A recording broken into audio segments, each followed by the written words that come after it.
Saïda B, hein, Flower by Saïda. Et c'est un plaisir de la recevoir, que du bonheur. Soyez la bienvenue, Saïda. Merci infiniment, Linda, et toujours un plaisir d'être à votre contact, de vous voir. Tout le monde est impressionné par vous, par votre magnétisme, et merci de nous offrir votre plateau. Eh bien, écoutez, je suis ravie de vous recevoir, Saïda, comme à chaque fois, hein, avec des fleurs, cet amour que vous avez pour les fleurs, pour créer aussi de beaux bouquets, parce qu'aujourd'hui, l'objectif aussi, c'est d'avoir des fleurs à la maison, une composition florale belle, et le monde des fleurs vous parle. C'est un monde beau et dur en même temps. Oui. Alors il y a cette rigueur parce que nous avons affaire à un être vivant qui est éphémère, hélas. Et d'un autre côté, le côté éphémère nous est palpitant parce qu'on a tout le temps quelque chose de nouveau, un bourgeon, la saisonnalité des fleurs, et c'est ce qui fait l'excitation du métier. Les différents bouquets ou propositions qu'on fait essayent de se rapprocher le plus de ce que Mère Nature nous propose. Oui, oui. Donc c'est un peu c'est ce qu'on se... C'est vrai qu'il y a quelque temps, on a eu très peu de fleuristes. Hein, ils ont plus ou moins disparu. Certains ont résisté, ils ont fait de la résistance, il faut le dire tant bien que mal, que ce soit au niveau d'Alger Centre, un peu partout dans les quartiers d'Alger. Et là, il y a un retour en force de la présence des fleurs, des bouquets de fleurs. Il y a un retour en force, il y a un retour féminin. Oui. Enfin, oui. Une arrivée féminine, et tant mieux, dans ce monde de la floristerie qui est toute une filière. Et mon souhait serait qu'on arrive à produire de la fleur. De tout ce que vous voyez ici est fait chez nous, et produit, c'est du made in bled. C'est formidable. Donc on s'oriente plus vers la fleurette. C'est la période des mimosas en plus. Oui, c'est de l'acacia, vous avez des iris, des arômes. Et, ce que j'ai essayé de dire, c'est que les maillons, ils s'imbriquent, ils sont aussi importants les uns que les autres, à commencer par la semence, la production, et jusqu'à arriver chez nous dans nos intérieurs. Donc c'est ça. Et bien évidemment, par l'apprentissage, le fleuriste lui-même. La formation du fleuriste. Justement, Saïda, puisque vous êtes aussi parmi nous, vous êtes fondatrice d'une école d'art floral. Oui. Les fleurs étaient dans nos traditions, dans nos villes, les grandes villes algériennes, la fleur a toujours été présente. Les pots de fleurs, les plantes aromatiques, que ce soit l'hbaq par exemple, l'yasmine, la menthe, exactement. Toutes ces belles fleurs, sans oublier que dans certaines régions comme à Constantine ou donc ça fait l'atarshiya aussi, le géranium magnifique qui est une base essentielle en parfumerie. On retrouve souvent cette note importante du géranium qui est très très présente, et toutes ces fleurs ont accompagné nos grands-mères et nos arrière-grands-mères. Elles ont la fleur d'oranger a toujours été là. Donc pour nous, on a toujours cette Madeleine de Proust quand on sent le jasmin. Ça me rappelle ma mère, ma grand-mère. Et même le qaranfla. Oh oui, alors. Vraiment la bouture.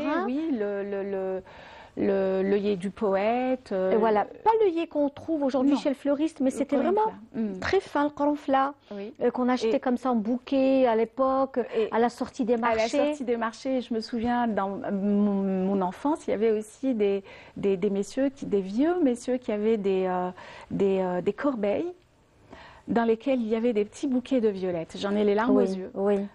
C'est des petits bouquets aussi de frésia. Je me souviens de tout ça. Et puis il y avait aussi le belliri, ce qu'on appelle belliri à Constantine. Et c'est un signe que le printemps est bel et bien installé. Le belliri, ce sont des petites fleurs, des petites jonquilles jaunes qu'on achetait aussi à la sortie des marchés. Oui, oui. Donc tout ça, c'était pour revenir un peu. Vous êtes émue, hein? Oui, c'est le narcisse. Dans un autre langage algérois plus vulgaire, on appelle ça aussi Khnountenbi. Mais aussi, exactement. Ce que je voulais dire, c'est que moi, je ne désespère pas que toutes ces fleurs et la fleurette et même d'autres fleurs de production un peu plus pointues reprennent leur place et prennent leur place. On a eu en effet ces années 90, une petite parenthèse, où on devait s'occuper d'autres choses, peut-être de sa survie que des fleurs, et ça va reprendre tout doucement, progressivement son espace. On y croit fermement. Nous, en tout cas, mon message à moi, et produisez les fleurs. Produisez, n'ayez pas peur, produisez. Les femmes aiment les fleurs, les hommes aiment les fleurs. Nous adorons s'offrir des fleurs, même à soi-même. N'ayez pas peur, produisez. C'est mon message. Alors, Saïda, justement, pour revenir aussi à la formation, à la création de cette école que vous avez aussi créée, nous savons que les fleurs sont, si certaines sont importées, donc c'est aussi le coût du bouquet aujourd'hui, et il est ce qu'il est. Il y a aussi, vous l'avez si bien dit, cette période difficile que l'Algérie a connue, donc les fleurs étaient loin de nous, bien loin, donc on pouvait les avoir que si nous avions un jardin, et encore, c'est pas toujours évident. Aujourd'hui, il y a un retour et on a envie de vivre, on a envie d'avoir de belles choses. C'est aussi l'éclosion de très très belles choses. Il y a justement des fleuristes, mais c'était un métier masculin. Est-ce que parce que le fleuriste était lié aussi à la terre, est-ce que la fleur était aussi en contact avec la terre, avec l'agriculture? Il y avait ce lien à l'époque. Le Djinayen, le Bhaïr, il y avait un carré où on faisait aussi des fleurs. Alors, on faisait des fleurs, on les produisait, on les cultivait, on en faisait des bouquets. Et c'est vrai que ce métier est en grande partie masculin, mais il faut dire que il y a aussi la rigueur du métier. C'est un métier, moi je le dis tout le temps, à mes apprenants, que c'est un métier difficile. Ce n'est pas parce qu'il faut avoir du souffle, il faut avoir, d'ailleurs tout à l'heure quand vous disiez c'était en déperdition et là ça revient, il y a des études qui ont été faites qu'une moyenne c'est entre 6 à 7 ans. Un fleuriste arrive à se maintenir entre 6 ou 7 ans. Lorsqu'il va au-delà, c'est bien, c'est qu'il est arrivé à dépasser le cap et probablement aussi à transmettre, et il a remis le relais, probablement soit à un apprenti qui prend le relais, soit à un membre de sa famille qui a aussi cette passion, à qui il a pu transmettre cette passion, et tant mieux.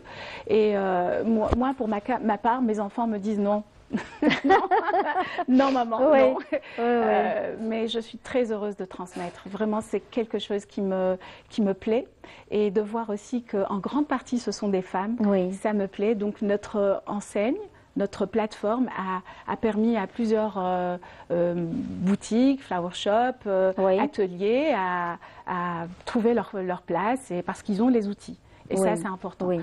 Alors, vous êtes aussi dans ce monde, et on voulait aussi revenir également sur pas mal d'activités qui se déroulent là actuellement sur Alger. On vous reçoit. Il y a aussi des femmes qui sont aussi dans le vêtement, dans le prêt-à-porter. La robe que je porte aujourd'hui est signée par l'atelier Makeba, un hommage à Mariam Makeba. Oui, j'aime beaucoup son travail. Elle utilise le wax, le tissu. Absolument. L'Afrique à l'honneur. Donc on la salue également, parce que c'est aussi une belle initiative, j'allais dire, un hymne encore à la femme, mais à toutes ces femmes, les 365 jours. Nous savons qu'il y a beaucoup de choses qui se font, et on est aussi très très fiers de porter du 100% algérien. Ça, c'est magnifique. Franchement, c'est une joie pour moi de présenter toutes ces belles personnes qui, dans la douleur, dans cette période de pandémie, etc., se sont vraiment battues pour pouvoir créer une production 100% algérienne, une production nationale. Et c'est ce qui est formidable dans la possibilité de pouvoir rebondir et essayer de trouver le beau. Parce que somme toute, notre message, c'est de procurer des belles émotions, du bonheur. Et lorsque une personne est hospitalisée ou si une personne réussit à un examen, on a cette expression de donner les fleurs. D'ailleurs, vous aurez remarqué que je n'ai pas mis de papier. Linda, j'ai pas mis de cellophane, rien du tout. C'est le carpe diem, le moment d'offrande où je vous ai remis ce bouquet. Et mon plus beau cadeau, c'était de voir votre beau sourire. Merci beaucoup. Je vous remercie, Saïda. Alors, il y a eu aussi des événements à l'occasion de la Journée internationale des droits de la femme. Il y a aussi Dar el-Kounouz qui a ouvert ses portes, un espace très très agréable.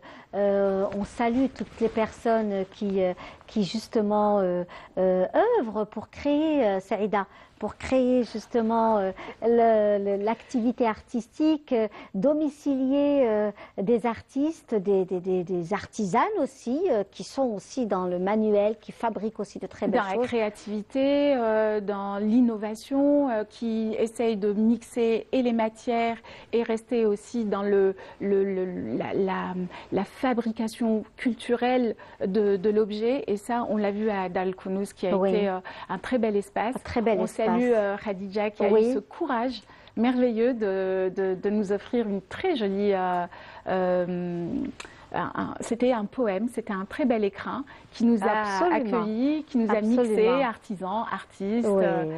Et on va voir ça tout de suite. Dar el-Kounouz, à qui on souhaite une très longue vie. À qui on souhaite succès et réussite. Bien sûr, succès et réussite. Donc revenir au travail de la composition florale, de vous-même. Donc vous, votre parcours justement, Saïda, c'est tout un parcours il y a une vingtaine d'années, n'est-ce pas? Oui, et autour de... Je me suis, lorsque je me suis retrouvée dans cette activité de fleuriste, c'est comme si je m'y étais préparée toute une vie durant. J'étais très intéressée sans savoir que ça allait être ma vocation finalement. J'ai fait des études en pharmacie et en biologie. Je suis biologiste et ça m'a aidée, c'est très bien. Et comment vous êtes retrouvée dans le monde des fleurs? Voilà. Alors ça a été un hasard et en même temps... il paraît que le hasard n'existe pas. Je pense que je le désirais ardemment. Je pense que c'est quelque chose qui me... Vous étiez toujours passionnée par les fleurs? Toujours. Vraiment extrêmement éprise de fleurs. Si bien que lorsque j'y suis arrivée, que je commençais à pratiquer ce... Comment dire, est-ce que c'est un métier, est-ce que c'est une passion? J'étais plus ou moins armée. Je suis une autodidacte, mais par la suite, je me suis formée. Et j'ai dû me former aussi, j'ai eu la chance de pouvoir me former chez de grands fleuristes. Il existe dans ce monde-là des maîtres floraux, un maître fleuriste. Et aussi, j'ai eu cette possibilité d'avoir des coachs qui sont venus me voir un peu comment est-ce que je travaillais pour pouvoir guider mon travail. Des coachs sont venus ici? Oui, j'ai eu un coach qui est venu des Pays-Bas. Et qui, à 2 reprises, est venu me guider. Ça, c'était en tout début de ma carrière. Et ça fait un peu plus de 13 ans que je pratique et je me suis donc donné cette légitimité seulement l'an passé de pouvoir enfin, je pense, avoir quelques outils avec toute humilité pour pouvoir transmettre. Vous êtes pleine d'humilité, le travail. Vous êtes une artiste passionnée, donc vous êtes, pour vous, les fleurs, vous imposez les fleurs aujourd'hui, enfin imposez entre guillemets. Vous faites tout pour que les fleurs soient présentes dans dans le quotidien de l'Algérien. C'est 3 fois rien, c'est parfois juste un petit feuillage ou c'est si peu de choses. Mais surtout, ce que je retiens de ma leçon avec mon contact avec les fleurs, c'est qu'elles sont tellement... Leur absence, j'ai tellement ressenti leur absence que je connais l'importance de leur présence. Et si bien j'ai appris à travailler avec le peu de fleurs, j'ai travaillé avec très peu de fleurs, j'ai tellement manqué que je me suis un tout petit peu, j'ai appris à mieux regarder la nature et à apprendre aussi à glaner. Donc la glane, c'est tout un métier. Se servir un peu de ce que la mère nature nous donne, il faut savoir le faire avec minutie, précaution et savoir le faire. D'ailleurs, maintenant, c'est tout un métier pour la glane. Et là, vous avez formé quand même pas mal de personnes qui ont pris leur envol. Oui, pour mon grand bonheur. Et on est très contente, on les a reçus, enfin, notamment Rzela. Hein. Oui, de Hub Atelier. Il y a plein d'autres. Il y a aussi des apprentis fleuristes qui ont à citer Tinhinan, Tina, qui a sa propre plateforme aussi sur les réseaux sociaux. Toutes ces personnes qui ont trouvé des outils, qui ont pu et qui font du travail absolument merveilleux et digne d'un fleuriste à l'international. Oui, absolument, on n'a rien à envier, hein, des bouquets magnifiques. Oui. Alors vous avez participé à un superbe clip de Lamia et Tamara. Oui, Lamia est une merveilleuse chanteuse. Que l'on salue aujourd'hui, Lamia et Tamara, qui a choisi votre atelier pour faire ce beau clip, ce très très beau clip autour de l'amour, du partage, de l'histoire, une belle histoire d'amour. Oui, c'est une personne qui est tout en poésie, tout en douceur. On t'embrasse, Lamia et Tamara, et puis c'est... D'ailleurs, c'est un hasard incroyable. Est-ce que c'est un hasard? Je ne sais pas. Lamia m'a offert en sortant de ce clip, lorsqu'elle a fini, voilà, elle m'a offert toute une palette de bijoux faits par Louise Co. Ah ben, on va faire un gros plan, et je ne savais même pas que vous alliez me mettre Lamia et Tamara. Écoutez, donc, vous avez participé amplement à ce clip. Il n'était pas question que vous soyez des nôtres sans mettre en avant le travail de toutes ces femmes. Et cette coordination entre toutes ces belles personnes, ces belles âmes qui apportent toujours un plus. Et de la joie, beaucoup de beauté, beaucoup d'esthétisme. Et qui luttent au quotidien pour qu'on puisse, voilà, un clip avec vous. Voilà, nous voyons le médaillon. Vous pouvez le sortir un peu plus, voilà, ce côté-ci. Voilà, magnifique, joli et c'est fait par Louise Co. Très bien, on la salue également. On la salue et on salue très vivement Lamia, que j'aime beaucoup. Oui, que tout le monde aime beaucoup. Que nous aimons beaucoup nous aussi et qui est souvent parmi nous, hein, que ce soit à la radio ou à la télévision. Et c'est que du bonheur de voir son travail et les efforts, parce que monter un clip pareil, c'était aussi très laborieux. Il faut souligner que Lamia est aussi dans la transmission. Elle a une école où elle transmet et donne pour aux enfants, aux tout petits, les premières notes magnifiques musicales dans la vie. C'est formidable, effectivement. C'est vraiment formidable de voir toutes ces... Alors, vous avez formé combien de personnes déjà? Notre école n'a commencé que l'an passé. Oui. Mais à travers mon parcours, notre atelier, nous avons évidemment énormément d'apprentis fleuristes. Est-ce que ce sont des gens d'Alger ou des autres wilayas? Ce sont des gens d'Alger. Il y a parfois des personnes qui viennent d'autres wilayas. Et là, je me permets de le leur faire sur une journée ou 2 journées, de Constantine, de Annaba, d'Oran, de l'intérieur du pays. Et ça peut être une solution. L'école en elle-même, c'est plutôt sur 160 heures, c'est assez rigoureux. C'est 3, on va dire, volets. Et qu'est-ce qu'on apprend chez vous? Alors, on apprend des petits secrets. Il y a des petits secrets, il y a des techniques, il y a pas mal de technicité. Il y a aussi... Est-ce que vous préparez des personnes à avoir leur petit lopin de terre où on va planter? Alors je les encourage. Je les encourage à faire, à se prémunir parce que c'est très bien. Nous, on arrive en bout de chaîne, comme je l'ai dit tout à l'heure. On arrive lorsque seulement la fleur est coupée. Donc notre spécialité, c'est travailler avec de la fleur coupée. Mais il y a tout ce qu'il y a en amont, tout ce qu'il y a. Et là, c'est à encourager vivement. Donc partir de la semence ou de bulbe et produire. Il y a aussi notre espace propose des ateliers ludiques. Vous pourriez venir, Linda, avec votre meilleure amie et accompagnée de votre sœur et faire un atelier sur une matinée. Juste une petite découverte florale, traverser un champ de couleurs en une matinée où vous auriez quelques techniques. On apprend par exemple aux personnes que les fleurs n'aiment pas la chaleur, que les fleurs, particulièrement les roses, sont très assoiffées d'eau, donc il faut bien les biseauter, ne pas les couper droit, parce que si on coupe droit, tous les détritus de l'eau, le calcaire en particulier, va former encore un bouchon.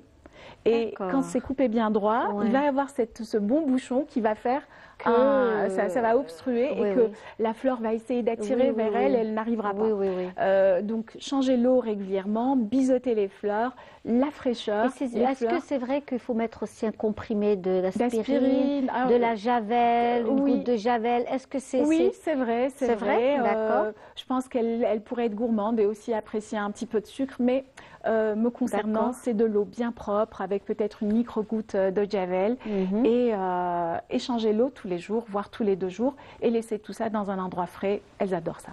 D'accord, parce qu'on a toujours pensé cette tendance de les laisser dans le D'accord. D'accord. Très bien, ben voilà, on a quand même des astuces aujourd'hui, on découvre pas mal de choses. Aujourd'hui, donc, dans les événements, il y a un retour au bouquet de fleurs, parce qu'avant, c'était surtout le cadeau. Aujourd'hui, le bouquet de fleurs revient en force. Et puis, il y a des décorations. On décore nos tables, on décore nos maisons. Les centres de table reviennent de plus en plus. Aujourd'hui, pas que dans les mariages. Pas que dans les mariages, mais en parlant de mariage, un signe vraiment qui se dénote, où on voit vraiment combien ça a évolué, c'est que les mariés refusent de porter un bouquet synthétique. Absolument. Là, elles sont de plus en plus exigeantes, même en qualité et variété de fleurs, et préfèrent quasiment toutes, je dirais à 100%, porter un bouquet de fleurs naturelles. Et celles qui font le jeté du bouquet, on leur propose un bouquet de côté, en plus supplémentaire, qu'elles pourraient jeter, comme ça elles gardent le leur. Elles ne veulent pas le jeter, le leur. Oui, je comprends, c'est sacré, bien sûr. Donc le bouquet de la mariée, puis surtout que c'est des fleurs naturelles, donc on a envie de le garder. C'est l'accessoire par excellence, c'est l'accessoire qui fait qui va habiller encore le sourire de la mariée, sa jolie robe. C'est vraiment l'accessoire, c'est cette beauté naturelle qui va encore donner un petit plus à la mariée. En plus de sa robe. Donc, en fait, et puis là, aujourd'hui, puisqu'on en parle, donc le retour, est-ce qu'il y a aussi un retour à toutes ces fleurs qui ont bercé notre enfance, qui nous ont accompagnés on le voit surtout en Europe et dans ces vieilles famille de production de fleurs, on voit ce retour aux fleurs anciennes, parce que les fleurs anciennes sentent. C'est ça. Et lorsqu'on est dans une production vraiment très serrée, où il faut justement être dans le chiffre et là, le trait de l'odeur est un peu réprimé au détriment justement de l'odeur. Du décor, Et là, on va privilégier la robustesse de la tige, le bouton, le nombre de pétales, alors que dans la rose ancienne, peut-être qu'il y a moins de pétales et l'odeur est beaucoup plus présente. Il y a un retour évidemment à la rose et aux fleurs anciennes.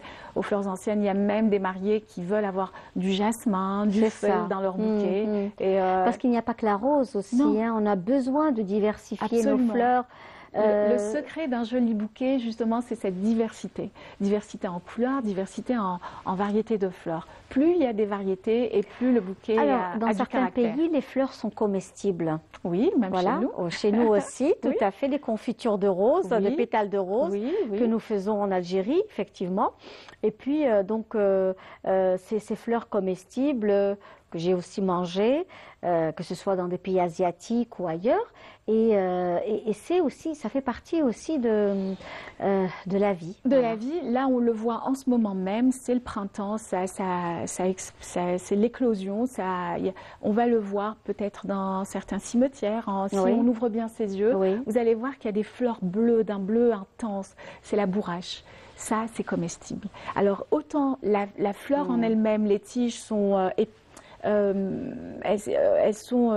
ça pique, elles sont épineuses, mais la fleur en elle-même est comestible. On a aussi la capucine, il y a aussi les pensées. Toutes ces fleurs qu'on a chez nous sont comestibles et délicieuses. Oui, et délicieuses, effectivement. Bon, les pétales de rose, c'est aussi une confiture traditionnelle. Il faut faire attention à ce que ça ne soit pas, bien sûr, blindé de pesticides. Faites attention. Oui, bien sûr. Et comment faire? Est-ce qu'il faut la... il faut la produire chez soi.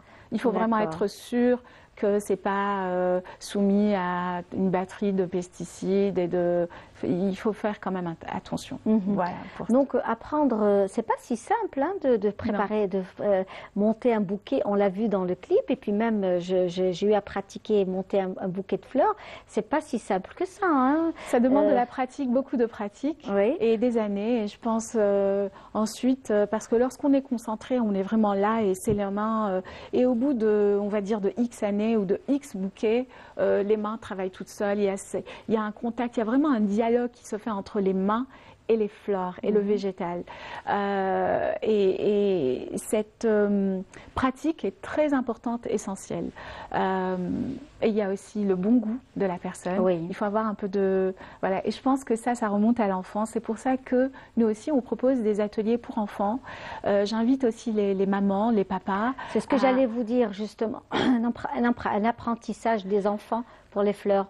Oui, parce que lorsqu'on passe par un atelier, on voit plus du tout la nature de la même manière. On est on observe mieux la nature et on se dit mais tiens, je pourrais intégrer cet élément, je pourrais intégrer cette fleur, je pourrais intégrer cette branche. Oui. Et là, aujourd'hui, je le disais tout à l'heure, au risque de me répéter, former, être donc à l'affût. Aujourd'hui, il y a beaucoup de tendances avec les réseaux sociaux, créer son bouquet, il y a des modes. Est-ce qu'on s'attarde à ça, par rapport à ça, ou on reste un peu girly Il restera toujours les classiques. Les classiques, ce sont les pastels, les bouquets de mariée. S'il y a ce classique qui est le bouquet rond, même s'il est déstructuré, il reste ce bouquet très classique à la Coco Chanel, bien ramassé, avec 80% des mariés optent pour des bouquets blancs, pastels, dans des couleurs très girly, justement. Il y a ce côté classique et il y a la mode. La mode, c'est des couleurs pop, des couleurs... voilà, on joue sur la couleur, les formes, les textures. Le papier, l'emballage. Oui, l'emballage. Vous n'êtes pas... C'est ma signature. J'essaye de mettre du papier craft, mais oui, bien sûr, d'autres mettent... Et puis vous offrez des fois carrément avec le vase et l'eau à l'intérieur. Oui, bien sûr, parce qu'on essaye de respecter la longueur de la tige. Si une plante s'est donné cette peine, justement, et pour pouvoir avoir cette longueur dans sa tige, c'est un peu dommage. Ce magnifique bouquet, par exemple, ce que nous voyons là, cette belle photo, c'est un bouquet magnifique. Oui, c'est un bouquet de mariée. Oui, en effet, c'est un bouquet de mariée.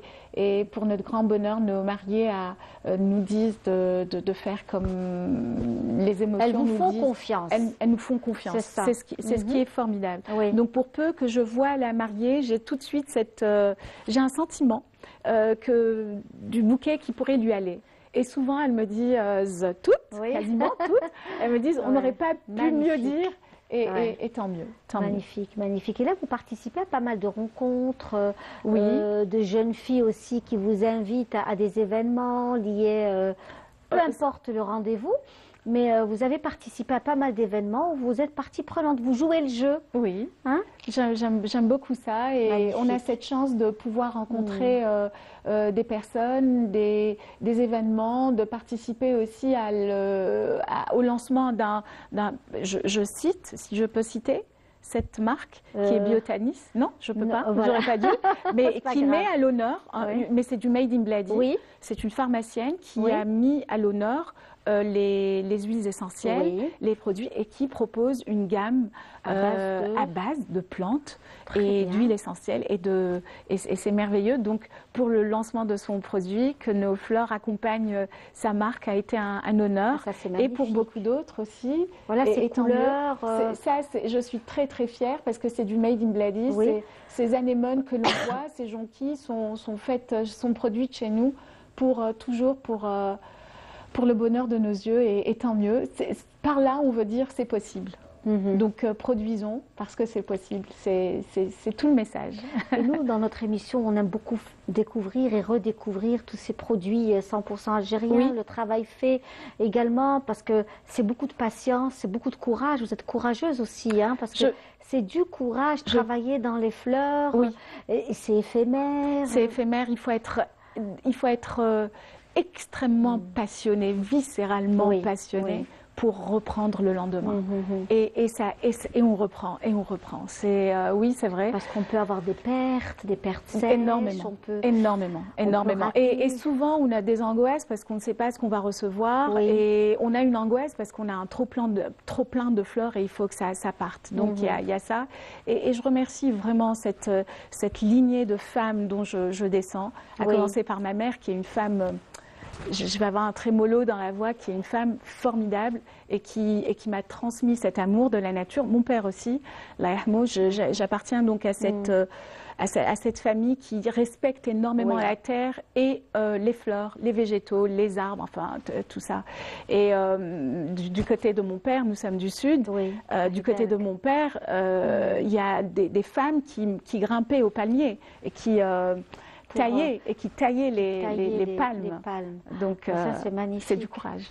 Oui, c'est du courage, c'est de la persévérance, c'est aussi l'amour également, parce que en fait le palmier, nourrissait toute la famille, pour ne pas dire la tribu. Mais bien sûr. Donc monter et quelque part on est moins féminine quand on monte sur un palmier, parce qu'il faut être aussi très habile. Il y a une part de masculin et de féminin en chacun d'entre nous. Donc ce sont des énergies. Et le fleuriste d'ailleurs, justement, qui est en grande partie masculin chez nous dans notre pays et partout dans le monde d'ailleurs, c'est un métier d'homme. C'est parce qu'on a cette... je pense que c'est aussi parce qu'ils ont un peu plus de temps. Lorsqu'on a des enfants, on aimerait consacrer un peu plus de temps à ces enfants, effectivement, qu'être la tête tout le temps dans les seaux, dans les fleurs, et aussi ce courage de... Oui.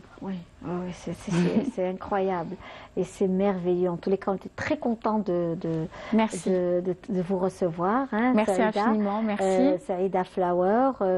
Flower by Saïda, qui est donc vraiment une référence. Merci. C'est tout un honneur.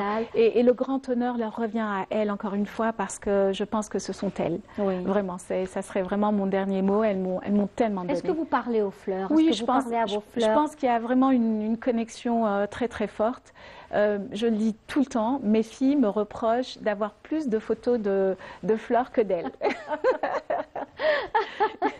Non, mais c'est vrai que quand on a des fleurs dans la maison ou là où on travaille, c'est que du bonheur. Hein. Oui, ça change tout. On se sent apaisé. C'est ce qui fait la différence, Linda. On se sent vraiment, vraiment apaisé. Et aujourd'hui, qu'est-ce que vous pouvez dire à ceux qui nous suivent dans les 4 coins du monde, parce que c'est une émission qui est très suivie à l'international, à toutes ces Algériennes et Algériens qui nous suivent dans les 4 coins du monde. Souvent, l'information ne passe pas, on n'est pas vraiment au courant de ce qui se passe chez nous en Algérie. Et cette émission est la vitrine qui propose aussi beaucoup de personnes, voilà, comme vous. Il y aura aussi notre jeune fille qui est dans les plantes, qui n'est pas, c'est pas si simple non plus. Parce qu'elle s'est donné un défi et elle produit quelque chose, elle innove. Voilà, son produit est très joli et elle innove. Et elle travaille avec quelque chose de très masculin, du béton, vous allez voir. Du béton, oui, tout à fait. Donc là, aujourd'hui, qu'est-ce que vous souhaiteriez, Saïda, transmettre? Est-ce que vous souhaiteriez un jour aller vous déplacer à travers le territoire national, présenter votre travail dans les autres wilayas, rencontrer des jeunes et des moins jeunes, passionnés par les fleurs? Passionnée par les fleurs, passionnée par la production, parce que produire est une réelle fin en soi, c'est une satisfaction extraordinaire. Ça peut paraître ce n'est pas nécessaire d'avoir des fleurs. C'est vrai que peut-être que dans la pyramide de Maslow, c'est ce qui viendrait tout à fait en haut, c'est le luxe. Mais fondamentalement, ça fait du bien à notre âme. Donc je pense qu'on a besoin de fleurs. Le monde a besoin de fleurs. Et nous, en Algérie, on a besoin de beau. Et notre pays est tellement beau. Notre pays est tellement beau. Et il ne mérite que le beau. Et bien sûr, pour vous joindre, vous êtes sur les réseaux sociaux. Oui. Alors, nous avons une plateforme qui est très jolie, qui vient de naître, qui s'appelle Émotion Florale. Et puis, ma petite page à moi, toujours en... C'est une plateforme, donc il y a plusieurs... C'est Instagram. Nous sommes joignables via Instagram et les réseaux sociaux, Facebook. Nous avons des points de vente.